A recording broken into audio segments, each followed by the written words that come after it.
Evangelho de Mateus, capítulo 13. Acompanhe, por favor, a leitura do texto, a partir do versículo 24, onde diz: outra parábola lhes propôs, dizendo: o reino dos céus é semelhante a um homem que semeou boa semente no seu campo.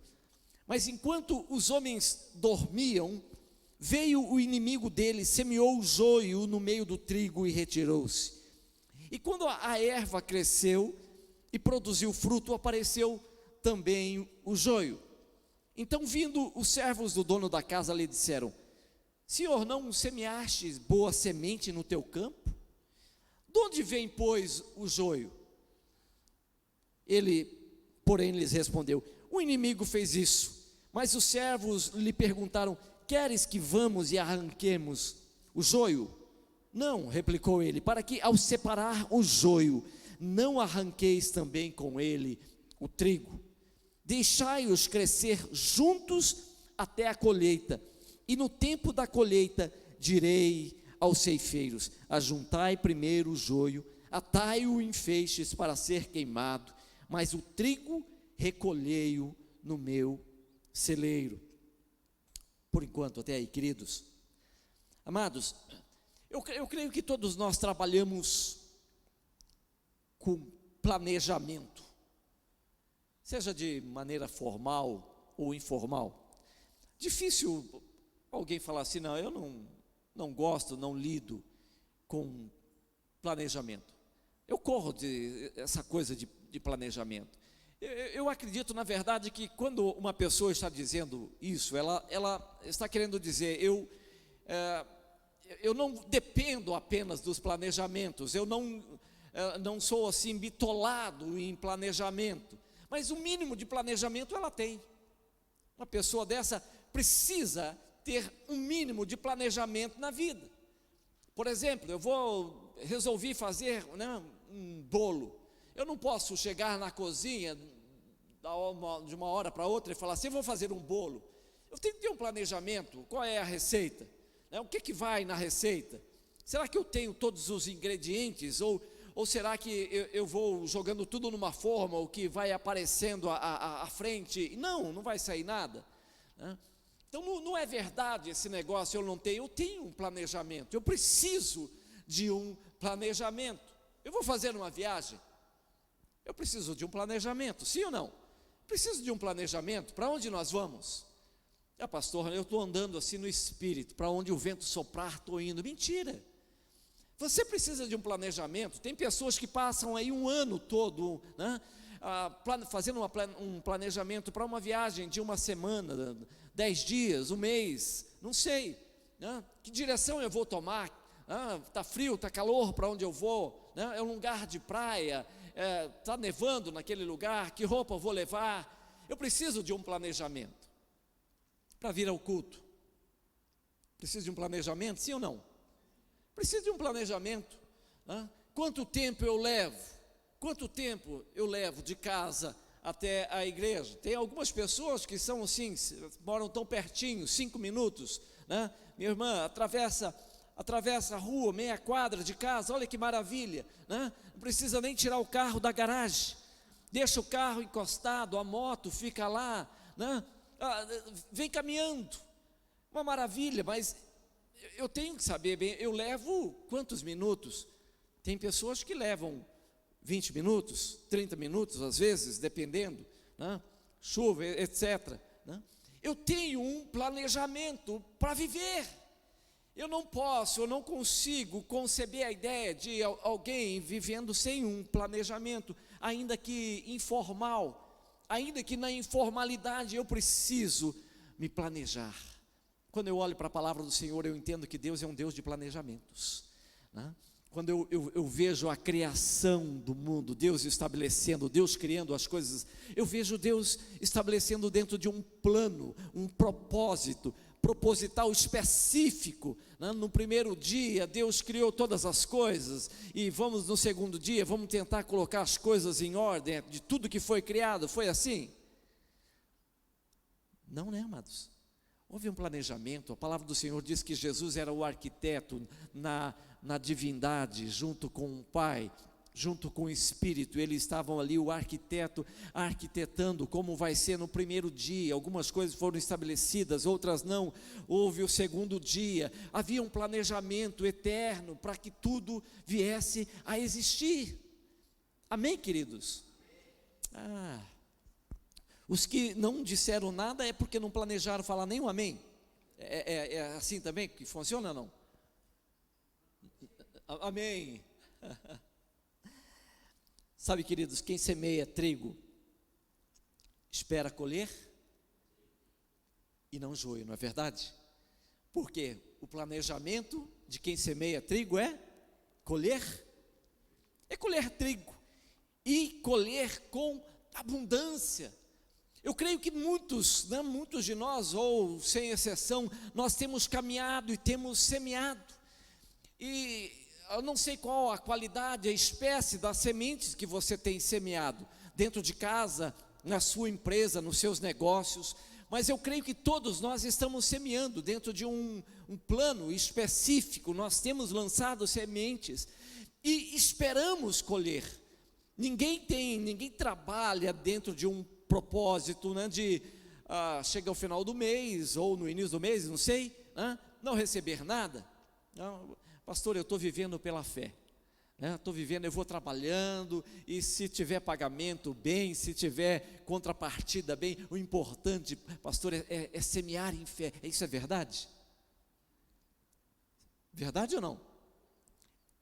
Mentira, é uma mentira. Eu não posso dizer eu vivo pela fé, eu vivo pela fé, vivemos pela fé, somos chamados a andar em fé, dentro de um planejamento proposital do eterno, responsável de Deus para as nossas vidas. Nós damos um passo adiante, porque entendemos que estamos vivendo dentro de um plano maior, o plano eterno de Deus, que nos permite dar passos ousados de avançarmos, a despeito daquilo que os nossos olhos veem. Isso é caminharmos em fé. Senhor, nós cremos, e porque cremos nós avançamos. Amém, amados? Nós semeamos trigo porque nós esperamos colher trigo e não joio. Ninguém planta trigo para colher algo diferente, para colher joio. Ninguém planta amor para colher tormenta. Ninguém planta qualidade de vida para receber desprezo. Cada semente, diga comigo, cada semente reproduz segundo a sua espécie. Eu planto trigo, logo espero colher trigo. Só que os servos disseram para o Senhor: mas e esse joio? Esse joio surgiu como? Da onde? Porque o Senhor não plantou joio e nasceu joio no meio do trigo? Como é isso? E o dono da propriedade disse o que, queridos? Qual foi a resposta dele? O inimigo se aproveitou do sono dos homens. É o versículo 25. Mas enquanto os homens dormiam, veio o inimigo dele, semeou joio no meio do trigo e retirou-se. O inimigo se aproveitou do sono. Queridos, esse não é um sono normal. Esse texto não está falando de um sono normal, verdade? Sim ou não? Ele não está falando de um sono normal. O sono normal é um pagamento, por assim dizer, é uma retribuição a alguém que está cansado, a alguém que trabalhou bastante, É aquele tempo onde você vai dar refrigério, repouso ao corpo que está cansado. Esse é o sono legítimo, natural. Esse texto não está falando desse sono legítimo e natural. Ele está falando de um sono espiritual. Ele está falando de uma sonolência espiritual, de uma dormência que entorpece os sentidos, que faz com que o homem não perceba. E acreditem, queridos, essa sonolência profunda impossibilita o discernimento do homem. Essa sonolência espiritual faz com que o homem perca a sua capacidade de discernir.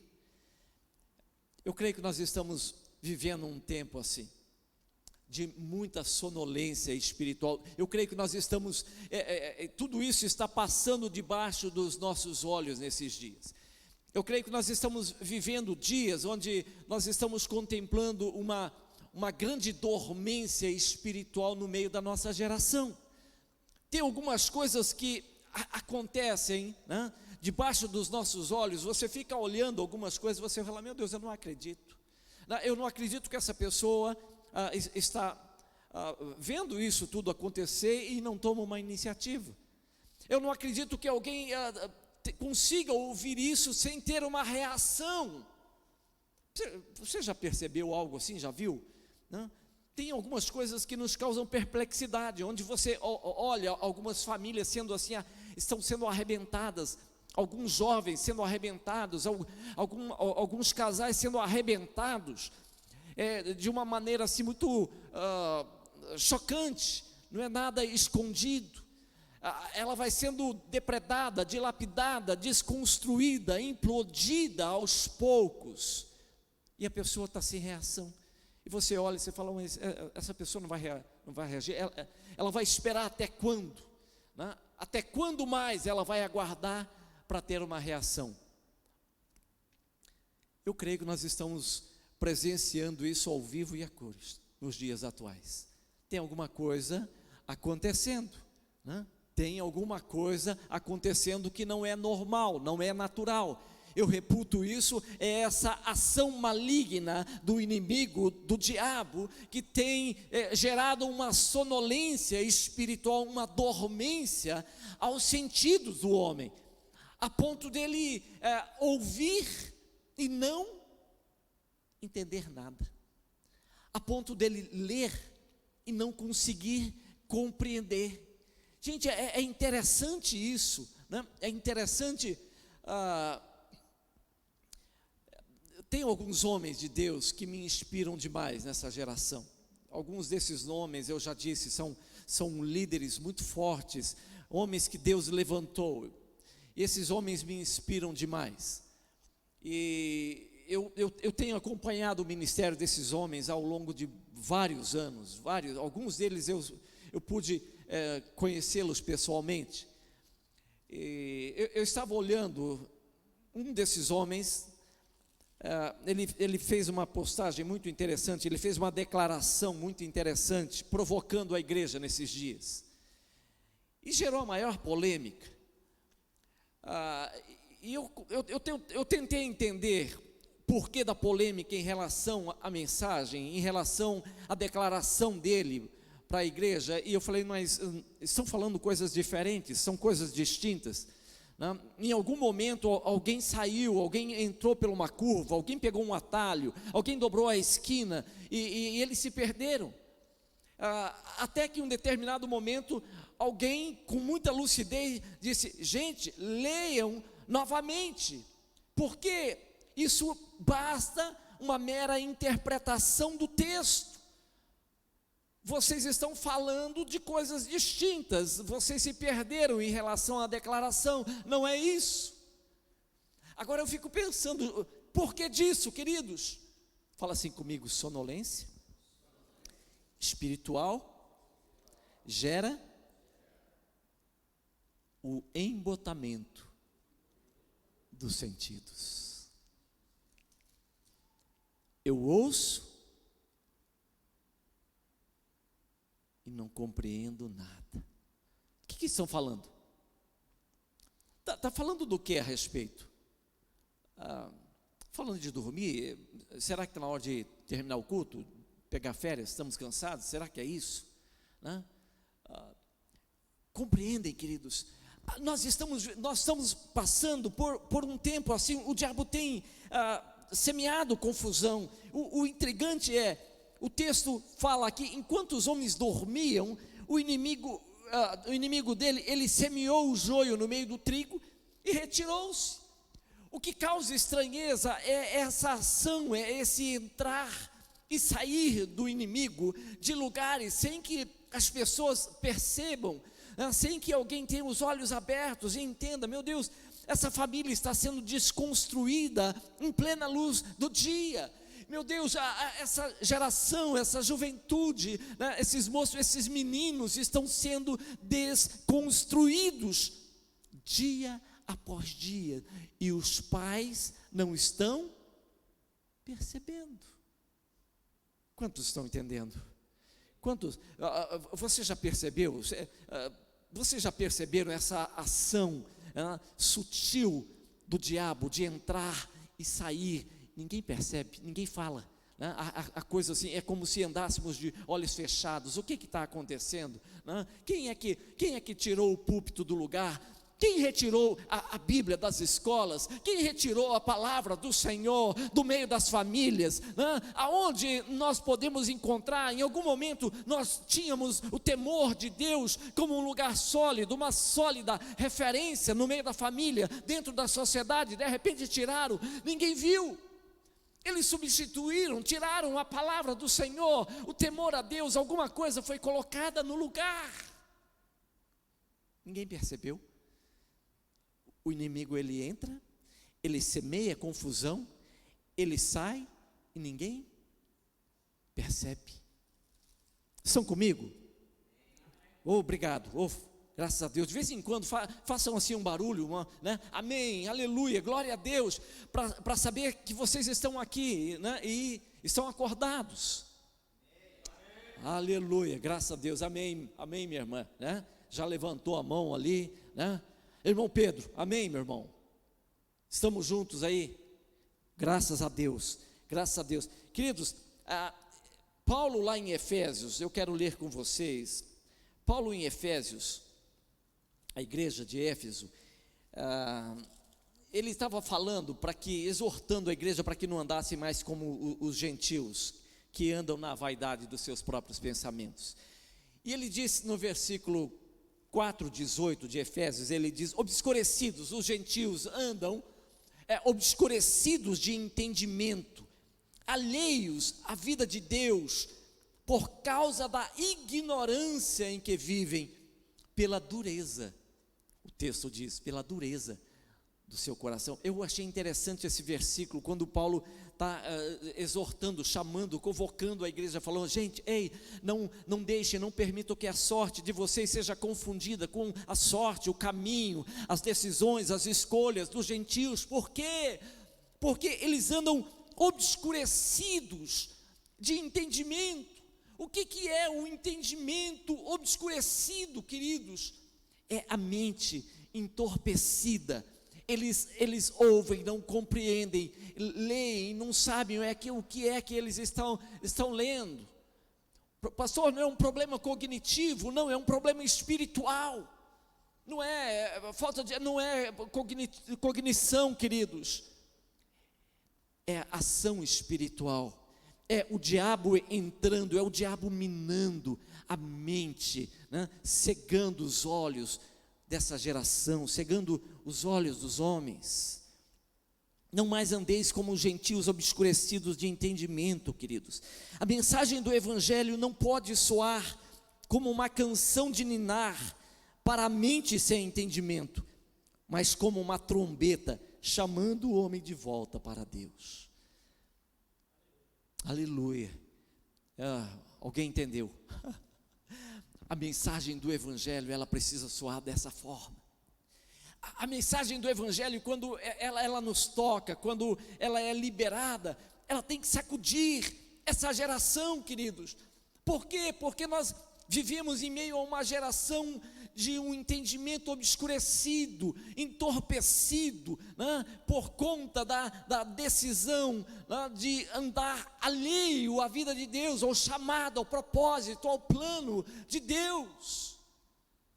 A mensagem do Evangelho não pode massagear o ego dessa geração.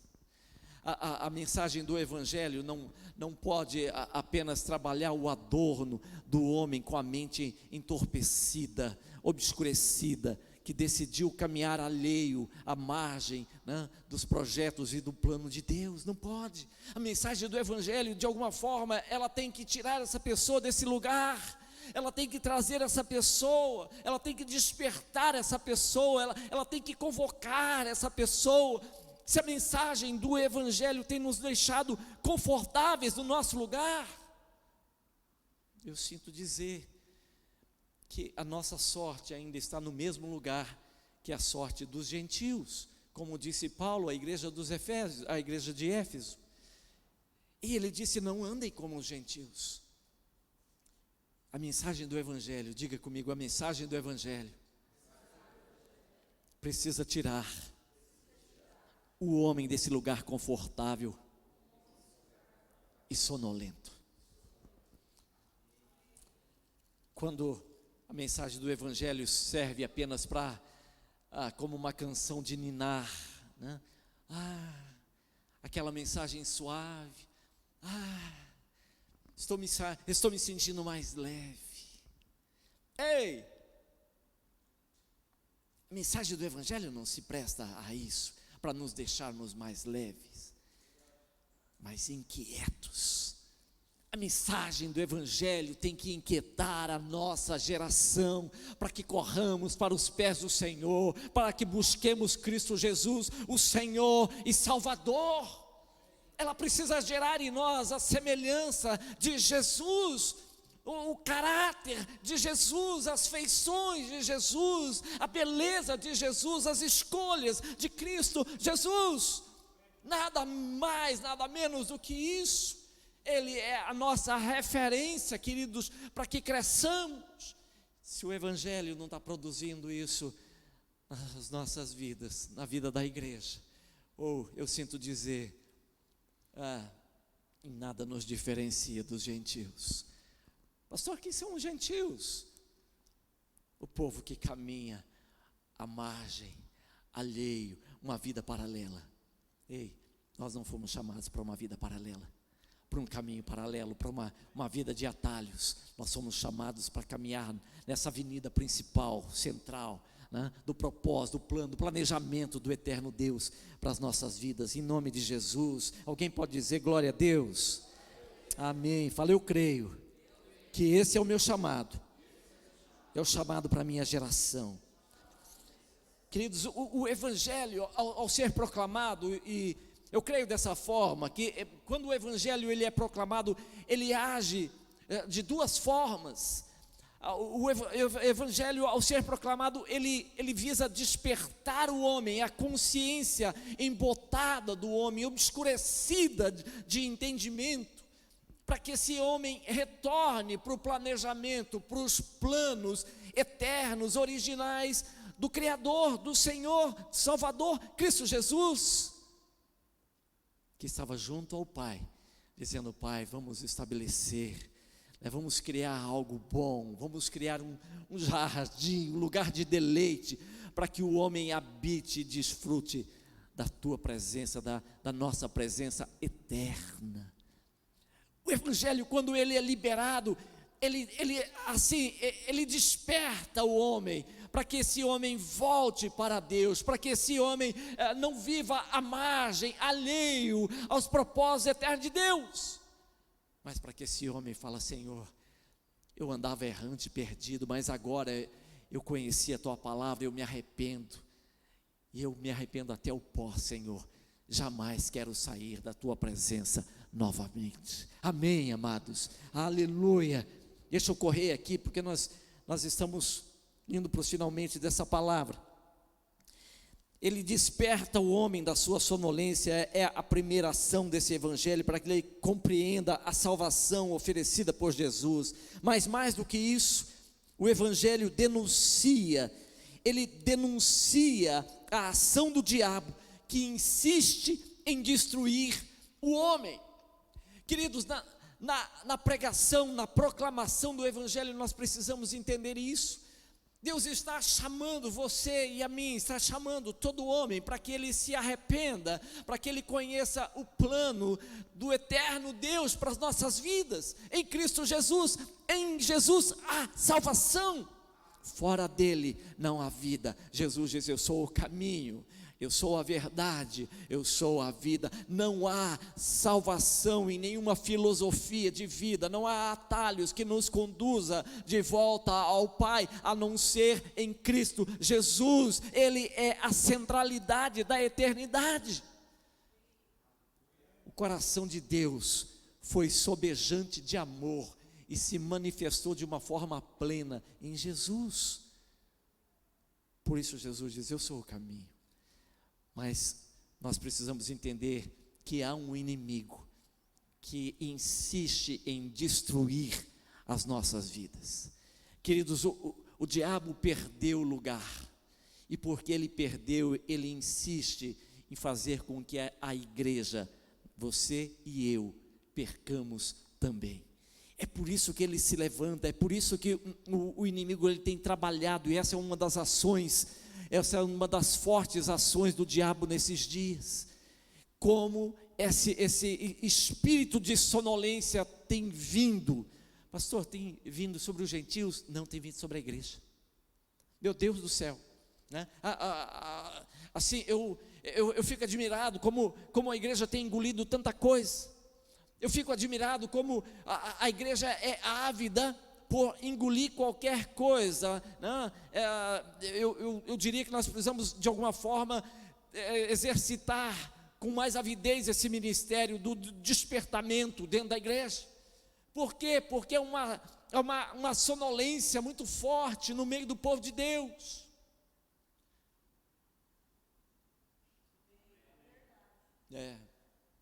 Obrigado pelo é verdade, né? Essa parte é muito legal, a igreja interagindo com a mensagem, né? É verdade. Precisamos mesmo ajudar-nos uns aos outros, e é por isso que estamos juntos, caminhamos juntos, né? Não é para adular-nos, não é para bajularmos uns aos outros, não, é para afiar-nos uns aos outros, é para ajudar-nos. Ei, querido, aonde você está indo com isso, com essa decisão? Ei, cara, onde é que você esteve? Alguma coisa, por que é que a gente de alguma forma acaba que nós ficamos cobrando uns dos outros? Ei, não te vi na reunião, o que aconteceu, né? Por quê? Porque queremos chegar juntos, porque não queremos deixar ninguém para trás. Compreende isso? A ação do diabo, ele entra quando o homem dorme, é na sonolência, é quando ele dá aquele vacilão, né, do tipo, não, estou cansado, é no cansaço, é na sonolência, é quando você baixa a guarda, é quando você vacila, é quando você acha que não tem nada a ver, né? Não, é quando você julga que não preciso ser tão radical. O importante é ter Deus no coração. Eu conheço muito, eu ia falar alguma coisa aqui, eu não vou dizer porque essa mensagem vai para a internet, né? Mas eu conheço muita gente que um dia esteve no nosso meio. No nosso meio eu me refiro não a igreja local, eu me refiro à igreja do Senhor Jesus, que por muito tempo foram homens de Deus, mulheres de Deus, que proclamaram o evangelho e que hoje estão apedrejando a igreja, estão apedrejando o povo de Deus. O que aconteceu? Bateu uma sonolência, surgiu uma proposta, né? Alguma coisa surgiu, baixou a guarda, deixou de vigiar. Era um homem de Deus, era uma mulher de Deus, era um santo varão do Senhor, e de repente se tornou um apóstata da fé. Mas como? Antes levantava a mão para adorar o Senhor, hoje anda com estilingue. Vocês já viram, né? Ministério do estilingue. Não pode ver um homem de Deus, uma mulher de Deus, não pode ver nada que se diga a vida do evangelho, a vida de Deus e os propósitos do Senhor, que está tirando pedra. Que isso? Isso chama-se sonolência. Isso, ouvi 3 resmungos: sonolência, eita, evangelho que nos conduz a práticas litúrgicas apenas, é um evangelho humanizado.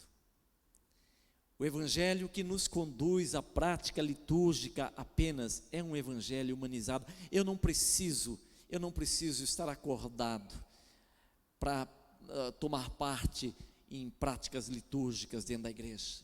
Eu não preciso. Eu posso tê-las, né, mesmo com a mente entorpecida. Eu posso viver uma vida inteira praticando um evangelho humanizado, com muitas práticas, né, com uma centralidade na liturgia, dentro do culto, sem mesmo ter a mente desperta. Mas para me relacionar com o Cristo ressurreto, eu preciso de uma mente acordada, ativada, com os meus sentidos, todos os meus sentidos ali ligado, modo on, modo ativado. Compreende isso, queridos? Amém, amados?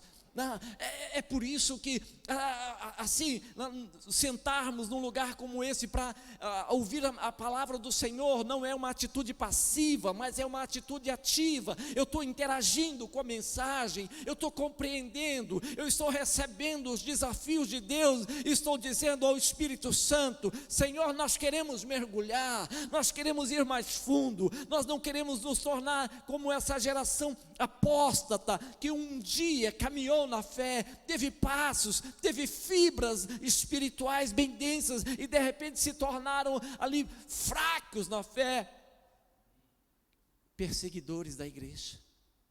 Meu Deus, fala assim: Senhor, misericórdia, não seja essa a nossa sorte, e não será, em nome de Jesus.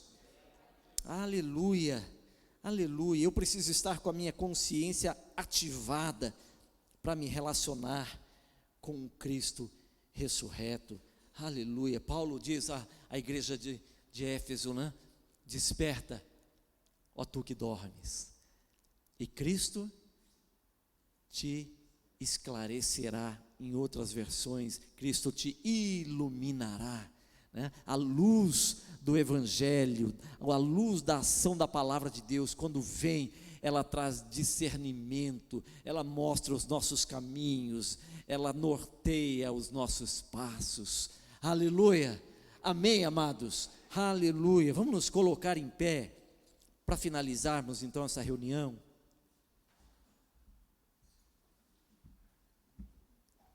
Aleluia, aleluia. Paulo disse para a igreja: desperta, ó tu que dormes, levanta-te de entre os mortos, e Cristo te iluminará. Meu Deus, aleluia, aleluia. Paulo continua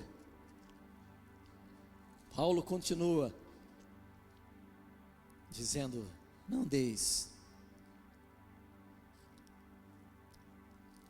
não andem como os gentios, andem com sabedoria, não como nécios, andem com prudência, sejam sábios. Ele disse: sejam sábios, remindo o tempo, porque os dias são maus. Pastor, melhorou então? Naquela época de Paulo, ele disse que os dias eram dias maus, deveríamos andar com sabedoria. Deu uma melhorada, pastor? Como que é o negócio? Remediou o negócio, né? Assim, a sonolência está mais profunda. Os homens estão dormindo. Não é um sentido do gênero, é a raça humana continua dormindo e precisa ser despertada. Paulo disse para a igreja: desperta, ó tu que dormes. Eu creio que esse é um chamado de Deus para a nossa vida, para a igreja do Senhor Jesus Cristo dos nossos dias. Precisamos despertar para o chamado, para o propósito, para o planejamento eterno de Deus, para vivermos a boa, a agradável, a perfeita vontade de Deus para as nossas vidas nesta geração. Andem com sabedoria, remindo o tempo. Sejam sóbrios. O dia não foi feito, queridos, para andarmos assim descuidadamente. Estou andando, pastor, deixa o vento, né, me levar, para não dizer como aquele outro cidadão que disse: deixa a vida me levar, né? Pastor, a versão gospel: deixa o vento do Espírito me levar, pastor, tranquilo. Os dias feitos para que tenhamos bons planejamentos, na presença do Senhor, para que construamos junto com o Espírito do Senhor, né, melhores dias, e os próximos precisam se tornar melhores dias. Senhor, o que nós já alcançamos no Senhor, né? Quando eu me converti, a minha vida era assim, arrebentada. Obrigado, Senhor, o Senhor entrou na minha história, na minha casa. Senhor, quantas coisas foram transformadas, mudadas, e eu estou crescendo, não paro de crescer, Senhor. Por quê? Não vou se tornar perfeito, não, é porque a rocha era muito bruta, mas dia após dia vamos tomando forma, amém? O Espírito do Senhor vai dando uma outra forma, amém, queridos? É bom demais, e Paulo fala assim: os dias são maus, você precisa remir o tempo, e ele fala no verso 17: por esta razão, não vos torneis insensatos. Quem é o povo quem são os insensatos? O povo da mente obscurecida, sem senso, sem direção, sem noção. É aquela pessoa que você fala: meu Deus, mas que cara sem noção, que pessoa sem noção. Insensato, alheio aos projetos, aos planos de Deus. Mas procurai, diga comigo, mas procurai compreender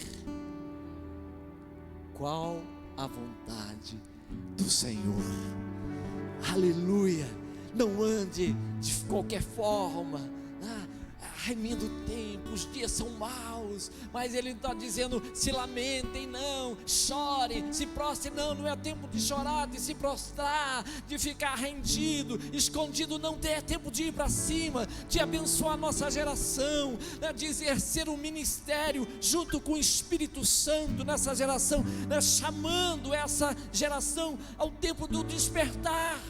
Esse é o tempo que o Senhor está dizendo: ei, igreja, acorda, desperta, levanta-te de entre os mortos, Cristo te esclarecerá.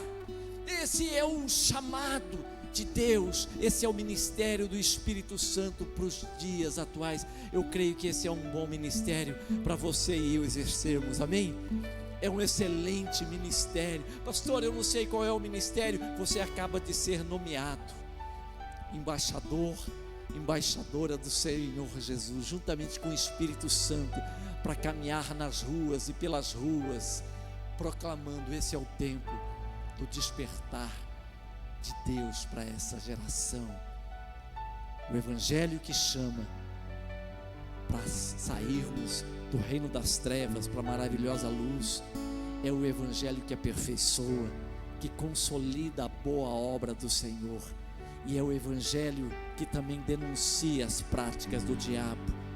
Não recue, não temas em chegar diante de alguém, diante de uma situação, e dizer: querido, o diabo está tentando destruir, o diabo está tentando acabar com a tua vida, o diabo está colocando essas situações diante de você para que você se afaste de Deus, para que você se esfrie na fé.